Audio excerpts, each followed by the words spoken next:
everyone, and welcome to my YouTube channel, Flosstube. This is Coco Creates and I'm Zoe. Coco will turn up in a bit, I'm sure. As you can see, this isn't going to be a regular, like my normal Flosstube, so this is more going to be of a stitch with me, because I thought I should give you all an update of where I've been for the last, I don't know, 8 months. Where was it? April? How many months away was that? 8-ish, maybe? I don't know. But yeah, so I've had lots of things happening, and it was one of those like, oh, I'll do my video this week, you know, I'll do it, and then stuff happened, and it was like, okay, I'll do it this week, and no, stuff happened, and then it was like, oh, I'll do it this week, and it was like, well, actually, I haven't really been stitching, so I haven't got anything to show, so but yeah, I think I haven't really been stitching these past few months. And yeah, so I thought I would update everyone and let you know where I've been. And got a couple of bits of good news tucked in there, a couple of exciting things. But a lot of it's sort of going to be a health update. And, you know, my health's not been great. So if you don't really you know, want to listen to that, that's fine. I know some people don't kind of get in for all the health things and you know, medical stuff, so but yes, so hopefully after this I will be getting back to normal with my normal regular sort of videos. That's the plan anyway. Yeah, so today I'm going to be working on my ink circles piece. So this is Castle Walls. This was my new year, new start a couple of years ago that I was hoping to have finished in 1 year, and as you can see, it's not finished. It's nearly 2/3 of the way though, so hopefully I'll get it finished this year, and we can crack on with that. So I suppose first things first, if any of you saw my last video, thank you for ploughing through my last video. As I know there was a lot of issues with the speed, I think it was. I think it sort of was playing a bit too fast, so it made me sound a bit like a chipmunk. I still never worked out why that was.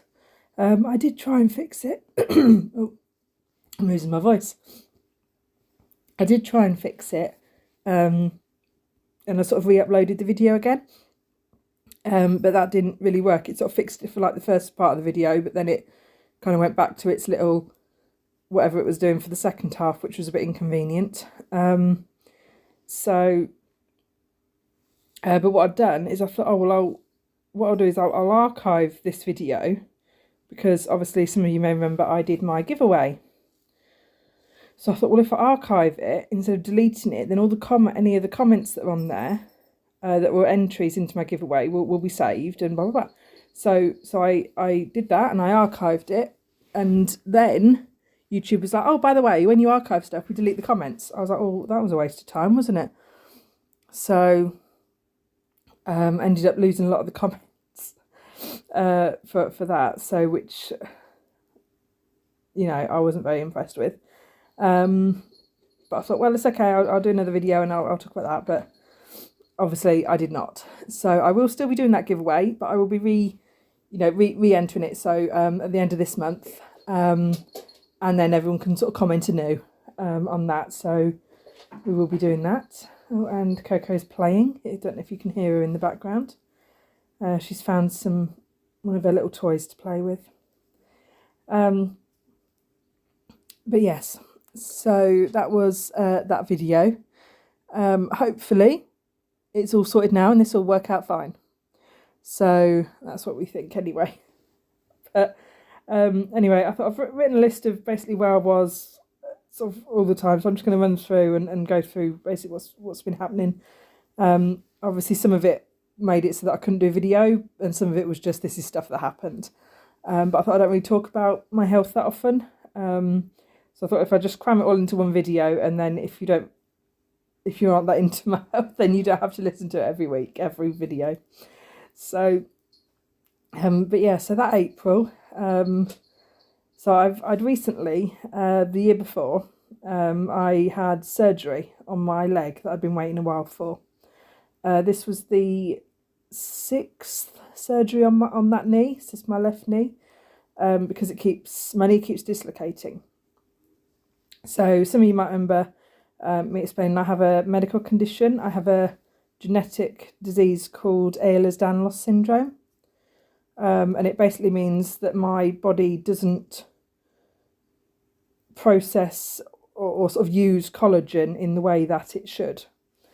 Now, if you know anything about collagen, apart from it being in all the fancy anti-aging face creams, it's basically the bit of your body that kind of keeps your body together. So it's kind of like acts like elastic band, keeping everything in place.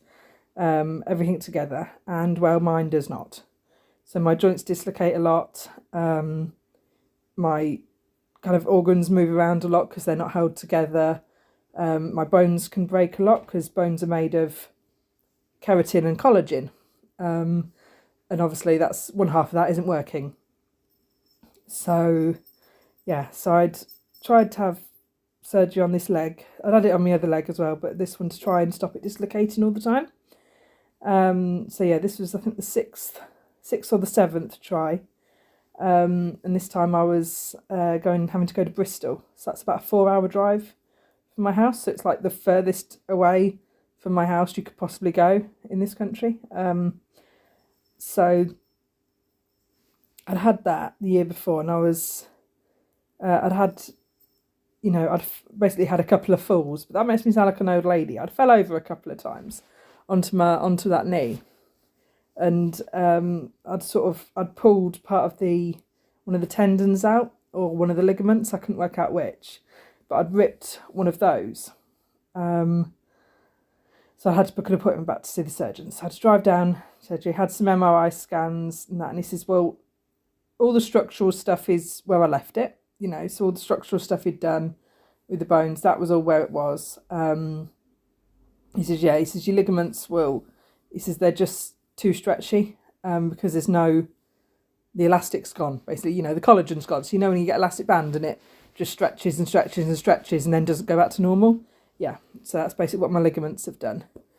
So it's kind of like, well, just be careful sort of thing with it. But in terms of the bones, he was happy with that. So I am due to go back and see him this year, for my 2-year checkup, but fingers crossed it'll still all be okay. I've not had any problems with it apart from, just it getting old. I have end stage osteoarthritis in my knees, so just the pain of the osteoarthritis. But yeah, so that was good. That was good news.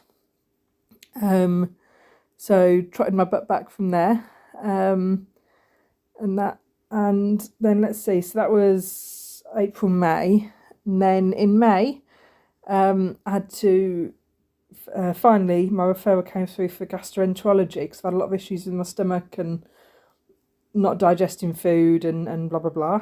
So to see him, had to go for a couple of colonoscopies, which if you've ever had one of those, they're not nice. And what's even worse is all the prep work you've got to do before, with the special drinks, which is interesting. So the first time I went, did all the prep, and it didn't work. So the prep didn't work, so they couldn't do the colonoscopy. So they were like, okay, well obviously that stuff doesn't work, so we'll have to try something different. So then sort of spoke with the team, and they were like, well, we can't, really give you anything different. We'll just give you more of the first thing. So I was like, okay. So normally you have to drink 2 litres of this kind of goo. And that. So they said, right, well, we'll give you 4 litres of it instead. So you've got to have 4 litres. And instead of having, I had to have sort of the day before with no food or anything. They said, well, instead of just one day with no food, what we want you to do is we want you to do 2 weeks of like a special diet. I can't remember what they call it, but it's basically you can't have any fruit or any veg or bread or anything fibrous or anything. So it basically consists of like white rice and chicken, and that's it, kind of thing. So I had that for 2 weeks, and then I had to have 3 days of no food, and then 1 day of just water. So you could have liquid, you could have juice or coffee or tea, but then that last day was just water. But obviously I had those 2 weeks, I had a lot of my medication that I couldn't take as well. So because I wasn't taking my medication, I then sort of was becoming quite ill, with the rest of me sort of not working very well. So went in, did the colonoscopy. It sort of worked. He says it hadn't worked as well as it could have, but he did manage to see whatever he wanted to have a look at. And it came back all clear, which was good. The only problem I had is that my issue was never really with that end of me, which I kept telling him, but he wanted to test it anyway because he thought I might have had something. What did he call it? Ulcerative colitis. Yeah. Which I don't have, which I suppose is good. But yeah, so that was May. So I'm still waiting to see him about the top half of my GI, because my main issue is actually with my stomach, not my intestines. But anyway, so after that it took about 2 months, 2 or 3 months to then get back to normal with all my medication and sort of my eating, getting my stomach working again, because obviously not having certain foods, my stomach then wasn't able to then handle those foods when I started eating them again, which wasn't great. So that was quite painful. But you know, we got there. So, but also in May, my baby nephew was born. So we welcomed him towards the end of May. He was a few days early, but I don't think anyone's ever born on their due date, are they? So, which was good. So that all went okay. My sister was fine. Soph was fine getting through it. She sort of had, I can't remember how long it was like 12-hour labour, I think. 12 to 14 hours, I think, all told. But yeah, so he came out, she was okay. She was okay. She needed quite a few stitches. But you know, she's okay now. So yeah. So it took a little while for her to get back on her feet. And that, but yeah, so got to go visit them and see him. He was very cute, I suppose, as all babies are. But yeah, so that was an exciting bit of news. Then we had, what else did we have? Oh, then we're coming into sort of June, aren't we? So sort of June time, I finally ended up getting COVID. So I managed to avoid it for what, 2 years, 2 and a bit years, or 3 years or whatever it was. But yes, I did succumb to COVID, which wasn't great because I already wasn't very well after my colonoscopies. So it sort of hit me quite bad. I was in bed for the best part of 2 weeks. Did have to have paramedics out to just check over because my breathing was getting quite bad and my oxygen was low, and obviously they had to keep an eye on me because I do have an autoimmune condition as well.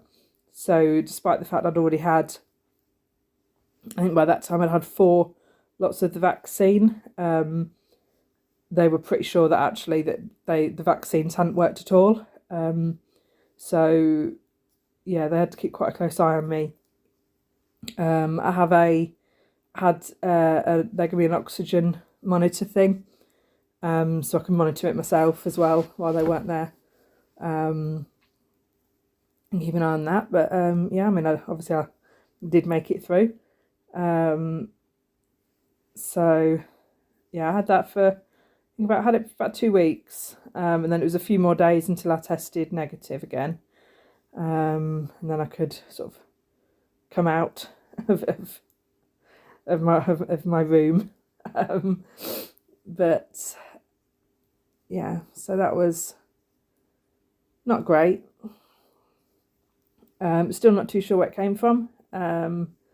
Thinking it came from obviously someone else in the house, because I don't really leave the house much, so, and I hadn't been anywhere for quite a while, apart from the hospital the month before. So we're thinking it just got brought home with somebody else, unfortunately. But yeah, so that took up most of sort of June and sort of July, trying to recover from that one. Then I had some good news. I got my new car, and then bad news. It turned out it wasn't the car I'd ordered and paid for. So, which was quite an inconvenience. I have I'm on a disability, so I have a Motability car. So I have a disability car, and I'd obviously ordered my new one because you have a new one every several years.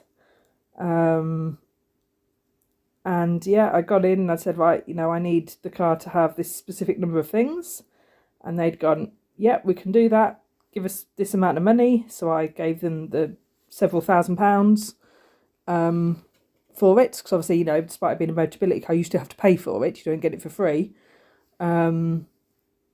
But yeah, so I gave them several £1,000s, got the car, and it didn't do the things that I'd said I needed it to do. So obviously I spoke to the disability team, charity, and they were like, well, they've missold it to you, so they need to, obviously take it back and refund you and give you your old car back. So I went up there and I was like, okay, I need my old car back. You've missold me this car because I needed it to do ABC, and you said okay, and now it does not do those things. And because what I found out was that they don't even offer those features in a vehicle. So when I'd asked and said, oh, can I have a car that does this? And they said yes, that's not even a feature that their brand of car, their model, not model, what's it called? Is it a brand? Whatever, their car, that's not even a thing that any of their cars have. So yes, so I went in and said, right, this has been missold, I need my car back. And yeah, and the manager came over and he was like, oh, we don't use that word round here. That's a very strong word. And I thought, well, yeah, it is, because that's what you did. You took sort of nearly £4,000 off me for something that you don't even sell. So I was not best pleased.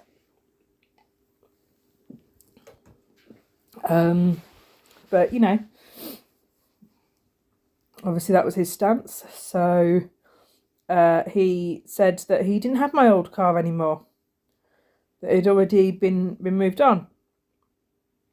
So basically, when you change your disability car, the disability place take your old car back, because then they do whatever they do with it. I don't know.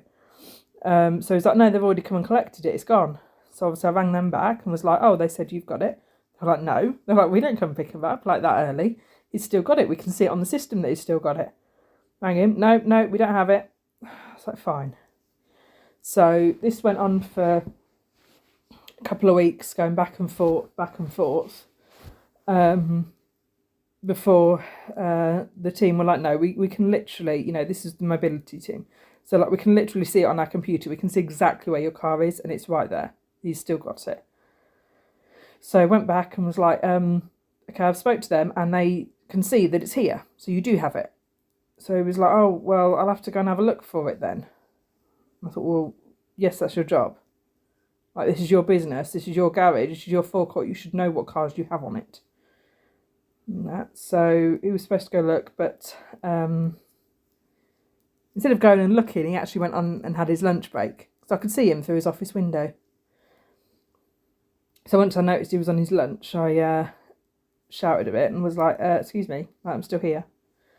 So then he got someone to toddle off and go and get my car. And then gave me my car back, finally. What was actually interesting is this feature that I'd asked for, that he said they didn't sell. He was convinced that it's not available in any other manual car either. So he was like, well, you can't have that because it doesn't even exist. And I was like, well, it does, because I have it on my old car, like the car that you've got, it has it. And he was like, no, it doesn't. I'm like, well, yes, it does. Like, you know, I may be a woman, but I know what features my car does and does not have, especially when I actually use those things. So yeah, when he'd got someone to go and get my car back, he actually got them to check whether it had this feature or not, because he still didn't believe me. Which wasn't very good. So yeah, but there was me, finally had my car back in my hands. Got in it. I noticed it was out of fuel, so they'd obviously driven it around the forecourt at some point, or driven it off somewhere, because it was now out of fuel. So I kind of juddered to the nearest gas station and managed to fill up.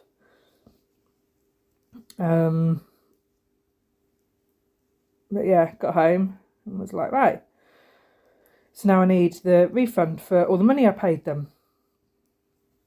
And that took a little while to come through, because the Motability team that should have been paid, you know, they should have had that money, couldn't find the money. And they were like, well, it's got to be hit somewhere. So they went off and they were like, look, we'll sort it out. Give us, you know, a week or so. Let's go on to it. And anyway,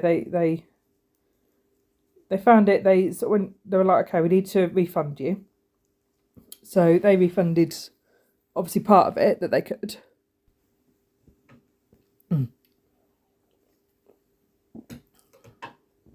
So they refunded what they could, and they said, right, well, so, and I still didn't get that through.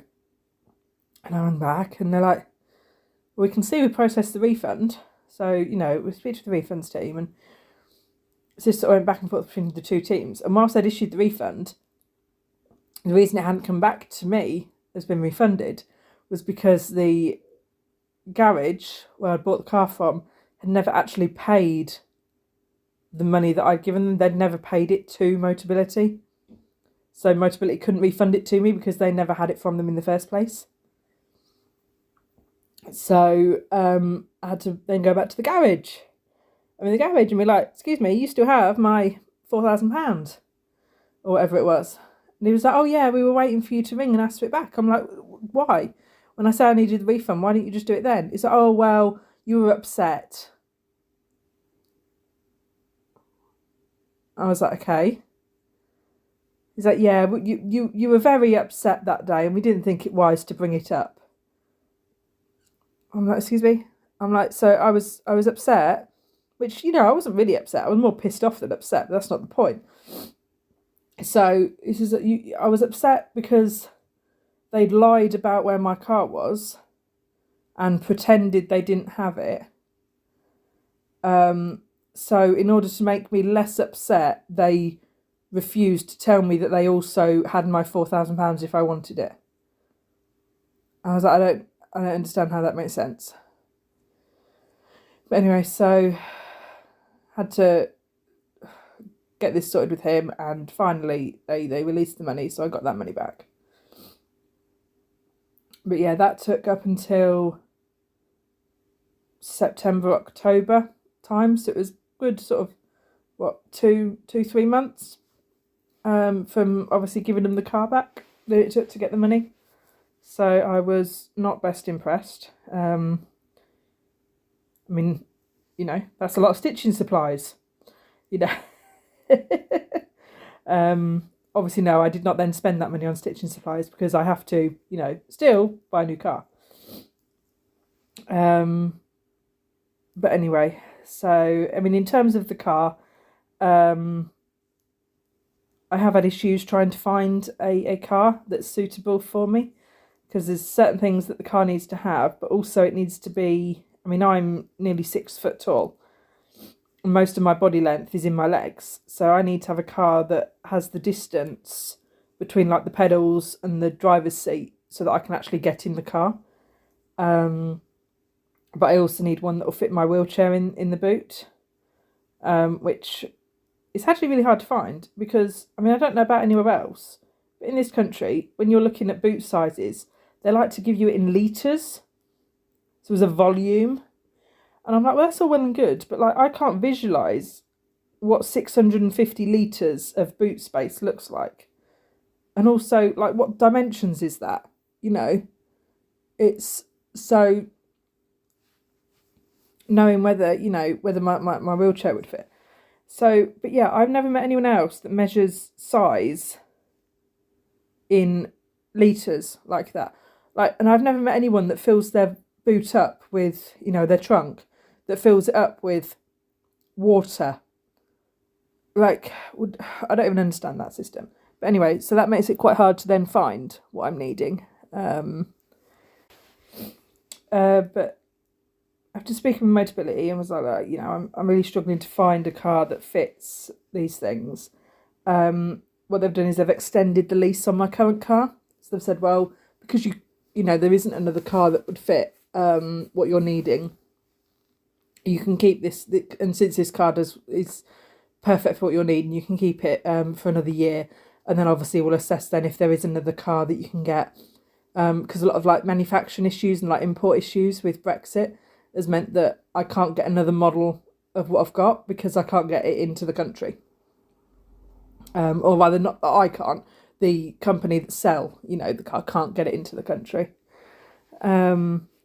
So yeah, so we're gonna give it another year and then see where we're at with that, which, you know, is good. It takes sort of the pressure off me for a bit, and then we can work out what I need then. So yeah, so that was the fiasco with the car. And now we come up to what about September time? I so part of my medical condition, I have a problem with my part of my Ehlers-Danlos loss. I have an issue with my blood system and sort of my veins, my arteries, my heart, that sort of system. So, and the issue, you know, after having my colonoscopy, being off of my medication for a while, I was really struggling to get back to where I was before. So where, you know, I was starting to struggle with even just being upright for a certain amount of time. You know, I wasn't able to get through a whole day without having to go and just lie down. And that, so because the issue I have is it's called POTS, so it's postural orthostatic tachycardia syndrome, and it's secondary to my EDS. It's basically, that means my Ehlers-Danlos syndrome caused it, but it basically means that the veins, especially the veins in my legs, so my extremities, don't have the structure because of lack of collagen to pump my blood back up to my heart. So my heart pumps the blood out, and then your veins are supposed to get it back, and mine do not. So I'm having to manually pump blood around my body with my muscles instead. So if I'm upright, I'm having to pump the blood by pumping the muscles in my legs constantly, which is very tiring. So hence I use a wheelchair if I've got to be upright for a long period, because I can't stand without risk of passing out. Because obviously if all the blood is in my legs, and it's not in my brain, and if you don't have enough blood in your brain, you pass out. Now by being lying down, so being horizontal, my veins and that, they aren't having to work against gravity to get the blood upwards in my body. So it causes it means it works better. Now obviously, if my heart's pumping the blood out and it's not getting it back, in order to try and force the blood around my system and get whatever blood I do have up to my brain and that, my blood pressure has to go up. So I end up, my blood pressure just rises, and then my heart rate speeds up to try and cope because there's less blood, there's less oxygen.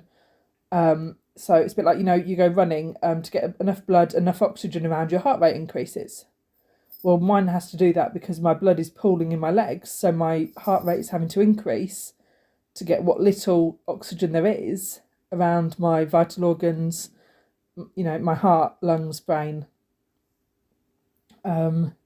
So my heart rate goes up, my blood pressure goes up, and obviously that's dangerous over long periods. So I am on medication to kind of keep my heart rate down at an acceptable level, and I'm also on medication for my blood pressure to try and keep that at a higher level when I'm kind of resting, but then at a lower level when I'm upright and I'm exerting myself, so that it kind of stays somewhere in the middle. Then obviously when I was without that for that period of time with the colonoscopy, it messed all that system up, and it sort of messed off all my dosages, all my amounts. Anyway, long story short, I needed to go back and see my cardiologist. So got a referral back to see them, and they sent a letter saying, in an essence, we give up. They were like, she's got this condition, we've been seeing if this out, we're discharging her, there is nothing more that we can do. She just needs to carry on dealing with it however she's dealing with it, all by herself, over there, away from us. We give up.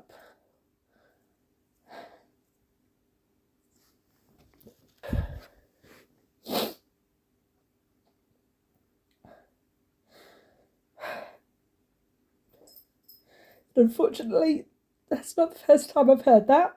When you have a condition that's quite rare and causes quite a lot of issues like this, a lot of places eventually give up. Or I had one surgeon that was looking at me for something else, and he actually wrote that it wasn't worth trying to fix me.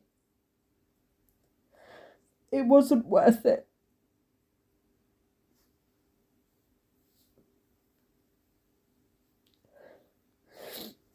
I wasn't worth trying to fix.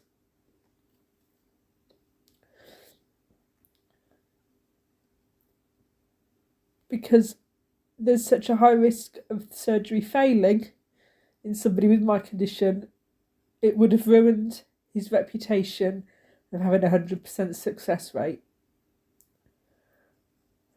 And I think that's why he said it wasn't worth trying, because he was convinced it just wouldn't work. The fact that it had given me a couple of years of being able to walk wasn't enough for him to think it worth trying.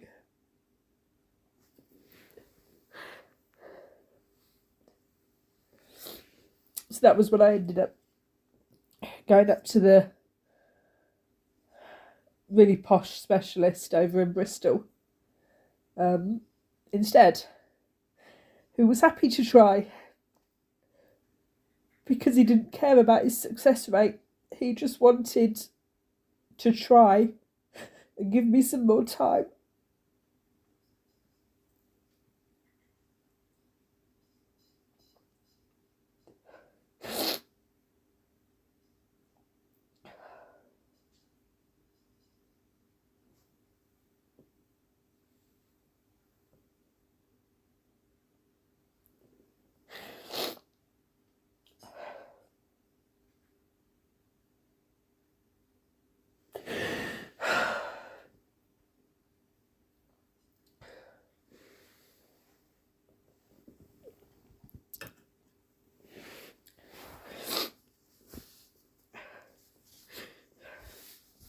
But anyway, so this cardiology team in London have discharged me and said there's nothing more they can do. So I'm currently waiting to try and find a different cardiologist, hopefully at the heart hospital rather than the neuro hospital, And try and find one there that would help me. So, but we'll see. That's on a waiting list. It's waiting to come through. I don't even know how long the waiting list is. I probably did ask, but I can't remember, because it was one of them. It was like, well, I'm on the list. They'll ring me when I'm near the top. You know, I've got other issues, so it was like, okay, I'll just deal with it until they ring me. But yeah. So also I'm waiting for right, going back to September. So I was waiting because I have to have injections into my bladder, because my bladder doesn't really work very well. Again, lack of collagen. So it can't really do its job very well. So I have injections in my bladder. I'm supposed to have them every sort of 6 months. But obviously waiting lists, COVID, you know, it's put a lot of things back. So I'm having to wait longer and longer between treatments. So after speaking to the consultant, so the lady that actually does my injections, she says, right, when you come up for your next 6 months, during like the in-between, so once this obviously runs out and before you can next come in for your injections, I need to go on this on a medication, because that should help sort of bridge you in the meantime. So it obviously won't be as good as the injections, but it'll be enough that, you know, you should be okay in the meantime. So it was like, okay, it was like, well, what should I take? You know, and there was a few options. She was like, no, I think you need to take this one because the other ones have sort of side effects or aren't as good, or obviously you shouldn't be taking them if you have Ehlers-Danlos syndrome, because they can affect, you know, the parts of your body that aren't working very well. So I was like, okay, I need this specific one. So it comes up to September. It's about, you know, we're coming up, we're just over the 6 month mark, I think. And I'm like, okay, well, that's wearing off. I can feel the injections are wearing off. I'm starting to struggle. So now it's time to ring the doctor and say, as per the letter written, certain date, you know, I've been advised to take this medication in between. So GP was like, okay. So when he had a look, he was like, I don't think that's very appropriate for you. Don't agree with that medication. I think you should take this other one instead. And I was like, well, no, she said to take this one. No, don't think that's, you know, that's right. Take this other one. So I was like, oh, okay, sure, you know. Maybe he knew something she didn't, or maybe because it had been 6 months, maybe this was something new. Like, I don't know. I was just like, yeah, okay, I'll give that a go. So he gave me this other one. And it wasn't having any effect. It wasn't working. So I gave it a month. You know, because obviously the first few days, you know, you have to give it time to settle in to know if it's going to work. So I give it 3 or 4 weeks, and I was like, no, I can't do this. So I rang up, spoke to a different doctor this time, because at my GPs, you never get to speak to the same doctor twice in a row. You never get to speak to your actual own GP. You just get dumped with whoever happens to be there. Which I suppose is fine for regular things, but when you have a rare condition that the first 10 minutes of your 10-minute appointment, the first 10 minutes is explaining what your medical condition is, you know, it's not great. But anyway, he had the same reaction. He was like, no, but maybe that's not appropriate for you. Just increase the one you're on. I was like, okay. I was like, but it's not, you know, it's not having any effect. He's like, well, just double it. Just double it. It'll be fine. So yeah, I did that. I doubled it. Okay, so now I'm taking, you know, double the amount. So anyway, waiting to see, obviously the clinician again, you know, the lady doctor that does my injections. So waiting to see her, and my clinic appointment to see her got cancelled. because they had me to see her in clinic and then obviously the following week to then see her in theatre for the injections. So I rang up. I was like, you know, this has been cancelled, but I need to see her. I need to speak to her. And they were like, no, it's fine. Just speak to her when you meet her in theatre. I thought, well, that doesn't really sound right. And they're like, yeah, it'll be fine. So I meet her in theatre. She's like, oh, are we here to, you know, do things? I'm like, nope. She's like, okay. I says, they said they'd tell you, you know, that I needed to speak to you. She's like, no, didn't get nothing like that. So she was like, why did they cancel your clinic appointment? I was like, don't know, but they cancelled it and said just to speak to you here. So she's like, right, fuck's sake. Like, okay, let's see what the problem is. So I explained to her about this issue with the medication. And she was just like, why do they ask for a specialist opinion if they're just going to ignore us? She was like, so is this double dose working? I was like, no. She's like, no, I assumed it wouldn't be because that was one of the ones that I told you not to bother taking because it wouldn't work. I was like, yeah, I know, but the GP said. She was like, oh, fine. So she's like, will the GP give you the Bentmega? I says, no. I says, they won't prescribe it. So she said, okay. So she says, right, I'm going to have to go and write them a letter and say, you know, Zoe needs this specific medication and you need to give it to her because I said so. And she's, in the meantime, she's, I'll go down to the hospital pharmacy and I will get you a week's worth, just get you started. She's, and then hopefully once you're on it, the doctors will then continue to prescribe it. She's right. She's, the other issue I'm having, says, is I have a bladder infection that the doctors are refusing to treat. And side note, I've had this infection for, well, I'd had it since the previous December, so it had been nearly a year that I'd had this infection. And it was antibiotic resistant, E. coli is what I had, which is very common in people with this bladder condition that are having these injections, that are having to use catheters. You know, it's very common for this. So this is what I had. However, the standard treatment, the doctors are not able to prescribe because the doctors would not prescribe me more than 3 days of antibiotics at a time. Now, standard treatment for an antibiotic-resistant E. coli infection is a minimum of 3 months. But the doctors would refuse to give me more than 3 days at a time. So 3 days, then do another test, and if it's still positive, we'll give you another 3 days. Well, that's not working. I went through several antibiotics, had some major reactions to some of them, allergic reactions. It still wasn't working. And she's like, why haven't they given you? I'm like, because they won't. Because my GP surgery will not, apparently they're not allowed. And she was just like, well, that's, you know, that's BS. She's like, so she then gave me the 3 months of antibiotics. Or rather, she prescribed me the first month and she was like, right, the doctors need to carry on the rest.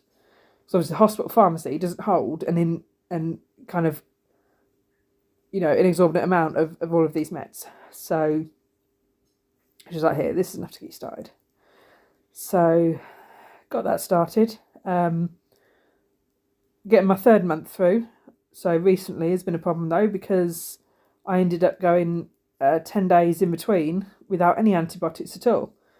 So I rang her up and I was like, look, I've had, you know, it's taken 3 weeks to get this 3rd month through. So I ran out 10 days ago. And she's like, what you're going to have to do is you're going to have to take your 5-day like high course, high dose, and then go on to the low dose for a month. So I'm having to still, you know, take another month. And this is before I can have my injections. So I'm still, you know, I'm like, what, 4 months overdue my injections. I've got another month to go on these antibiotics still. So, you know, at some point my bladder will start working again. And hopefully it won't have spread up to the fault won't have spread up to my kidneys, because that's what we're trying to avoid. But yeah, so got through that. What else happened in sort of September, October? Oh, we had the knitting and stitching show in London at Alexandra Palace. So met a few people there. I think I saw Kirsty there. Crafting Kirsty. I think that's her channel name. and Jackie from our stitching retreat. I met Jackie there as well. I think I also met someone that watches my videos, which was quite scary, because they were like, "Oh, I know you off of the YouTube." It's like, oh gosh. But yeah, got a few nice bits, some nice fabric, and what else? I got a couple of sort of knitting and stitching books and things. Not knitting and stitching, knitting and crochet. There didn't seem to be as much cross stitch there this year, which was a shame. But anyway, went shopping.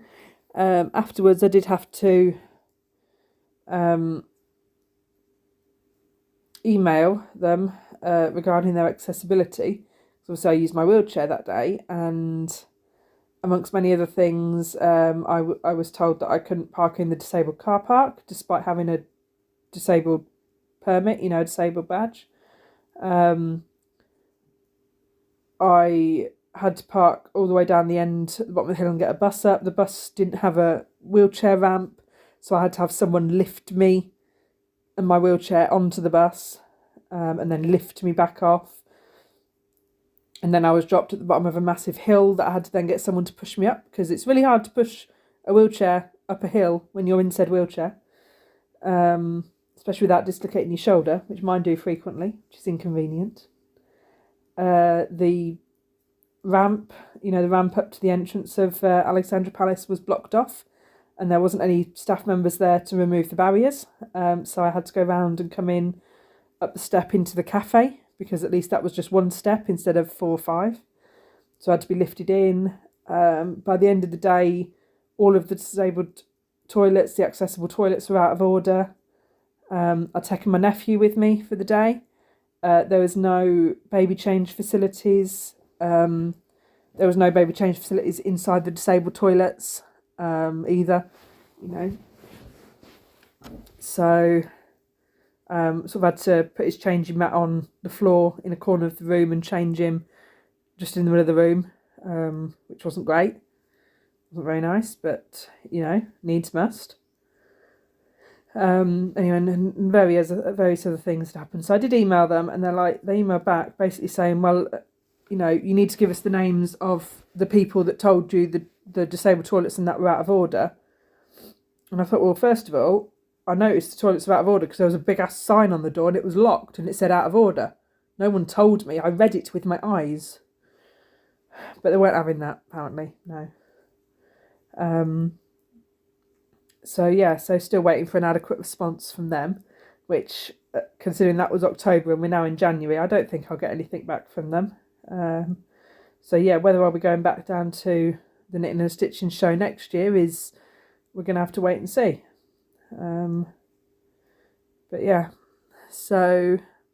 got some nice things from there. I can't remember what there was, but I remember them being nice things at the time. So I might, if I can remember what I got, I might show you all in my next video, do a little mini haul of things I got, because I also got a few bits from the Essex Needles stitching retreat. We had the stitching day this last weekend. I got some nice fabric from, and a few other bits. So and then what else are we on? So and then we came up to we're up to December. So December had another big issue with some referrals from the GP. I've actually got a letter I've written to the practice manager of my GP surgery, actually outlining all the issues that I've been having with the GP surgery, and explaining that it's not, acceptable. Where they've prescribed me wrong medications, or they've sent me to wrong places, or, changed my prescriptions without telling me, it's... Some of the changes they've made, if I hadn't caught them, they, could have been fatal. And I don't know, I can't just rely on the fact that I know enough about my medications and my treatment to know what is a good and what is a bad decision. So yeah, so I'm in the process of writing to them, because one of my most recent referrals I had to the EDS hospital, so the hypermobility clinic, which is down in London. I spoke to the GP and I was like, look, I was seeing them prior to my knee surgery, and they said, right, you know, before we can obviously start treating you, what would be better is for you to have this knee surgery and be recovered from it, and then we can start treating the rest of you, because if we start working on the rest of you and then you've got to stop all of that to get this knee done, it's going to put you back to square one. So they said, well, we'll wait until you've been discharged from that and the surgeon's happy and you can start. So I explained all this to the GP. I was like, look, I was seeing them. I need referring back to the same place for the same treatment, but it needs to be backed up by a GP referral, just to sort of say that, yes, the surgeon is happy for me to, you know, to get back to normal, to have this procedure, this treatment, sorry. So got him to write a letter. Anyway, his referral letter came through and I had a look at it and I was like, this doesn't look like what I asked him to write. This doesn't look right. So I rang the receptionist at the doctor's and was like, look, I got the doctor to write this, but he's done it wrong. And she was like, no, it's correct. It is correct. I was like, okay. You know, maybe I'd just not read it right, whatever. It's like, fine, maybe it's right. Get an appointment through. Drive my ass 2 hours all the way down to London to this hospital. Get there. Go in. And it turns out I'm seeing a shoulder surgeon. Now, bear in mind, we already spoke about this, and I had surgery on my knee. My knee is definitely not my shoulder. But it turns out in the referral, there were so many spelling mistakes and errors that that's what it looked like I was there for, was to see a shoulder surgeon for issues I'm having with my shoulder, to have surgery, which was definitely not what I was there for. And the consultant called me through and was basically sort of asking, you know, we can't see like an MRI or a CAT scan or any scans of your shoulder on your file. And I was like, well, that's because there isn't any. I was like, because my issue with my shoulders is just that they dislocate because of my EDS.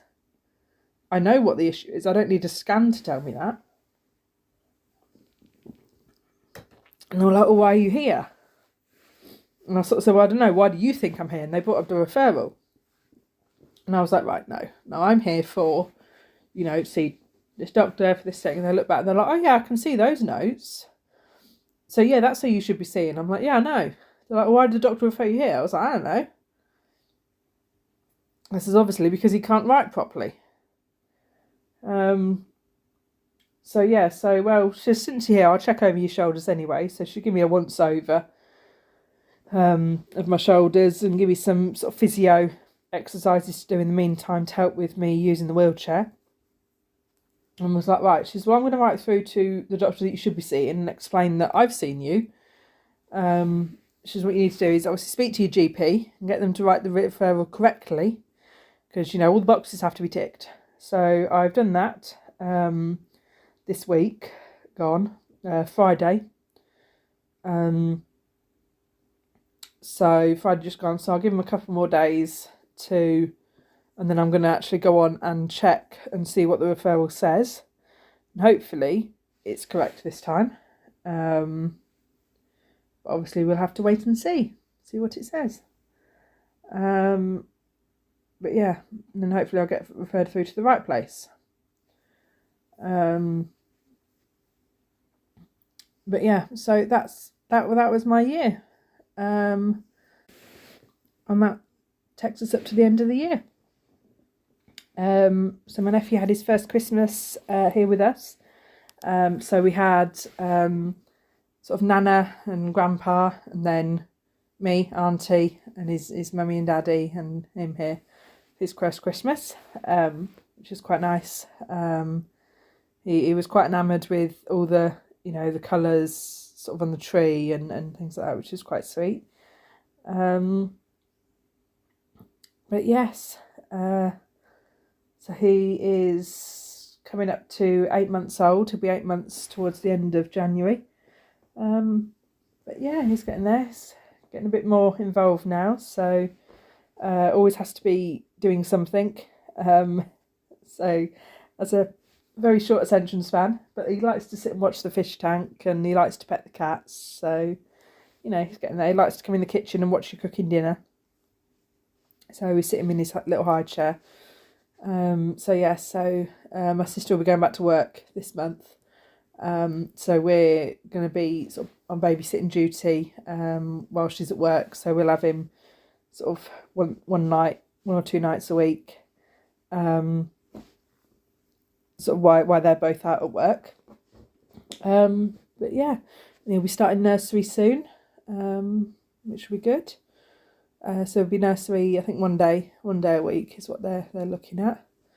But yes, so very, very tiring he is now, but you know, we're getting there. But yeah, so this last month like I said at the start, I've not really been doing much stitching. I've been doing a lot more knitting and crochet, so I made a couple of little things for the bairn. I've been doing a few test knits for a couple of designers, Winterberry knits. I've done some test knits for her. And then a couple of others which I can't remember offhand designers' names. I know her name is Helen, but I don't know what her brand is. I can't remember. But anyway, I'm sure I will go through that at some point and have a quick look. But yes, so that was my year. So if you're still watching, thank you for getting all the way through that. But yeah, I mean, apart from that, you know, everything else is still carried on the same. Coco's still here. Coco's still creating trouble, making mess, as she does.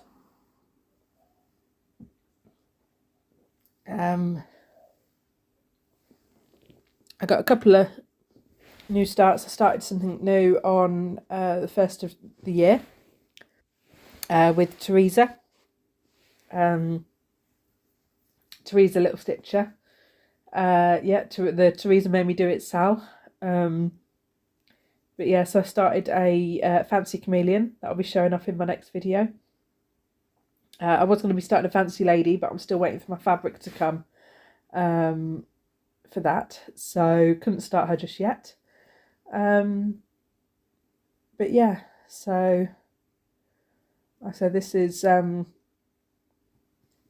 my ink circles piece. So if anyone's been watching the actual video while listening, you can see I've been stitching this with my fancy schmancy sort of 2-needle, 2-handed method. I did speak about it before. I think I've done a little bit of a stitch with me before with this. But this is what I thought people were talking about when everyone on Flosstube was like, oh, I stitched 2-handed. This is what I assumed people were saying, were talking about. Obviously, being at retreats and meeting other stitchers, I now realise this was not what people meant when they said they stitched 2-handed. But yeah, so I don't know what to call this, because it isn't 2-handed stitching, but like, what would I call this? Because I can't just call it, you know, the way I stitch. So yeah, what does anyone think? What should we call this? Answers on a postcard, or you know, in the comments below like a normal person. But yeah, and yeah, I'm hoping to do a regular Flosstube at the end of January, just to go over my new start and what I've been working on in January, and probably a couple of bits of the fabric that I picked up at the Essex Needles retreat, which, like I said, was last weekend. We had a stitchy day last weekend down in Essex. So yeah, coffee crafts something, coffee and crafts fabric. Anyway, that's where I got the fabric from. So, and I also got my first Q-snap from Marnie's mixed bag. So I used a Q-snap for the first time, which I think would take a bit of getting used to, learning how to get it straight on the frame. But yeah, I think that'll help. with it, considering my other frame that I used to stitch on has been kidnapped by my mum. So I says, right, well, you buy, if you get me a Q-snap, and then I'll let you have my frame. So she's now got my scroll frame, and I've got a Q-snap to try. But yeah, I'm not going to be doing a whip parade this year. Like I said, I've not worked on anything since sort of April, so it'll be like a 4-month parade, which isn't really, you know, worth it. I don't think, unless anyone wants me to do a whip parade, let me know and I will. But yeah, obviously I might not. If no one says anything, I won't do one for this year. I think I'm a bit late to it, and then there's so many of the whip parades to go and watch. So I think I still have quite a few on my to watch list, you know. But yeah, so thank you very much for sticking with me, if you indeed have. But yeah, and I will hopefully see you all at the end of the month. So in what, a couple of weeks, with a proper stitching update, which, like I said, will just be sort of stitchy stuff. I might show off some of my knitting stuff that I've been doing, some of my samples and things. But yeah, and I will see you then. So thank you very much for joining me. Have a good rest of January, and I will see you soon. Love you lots. Bye bye.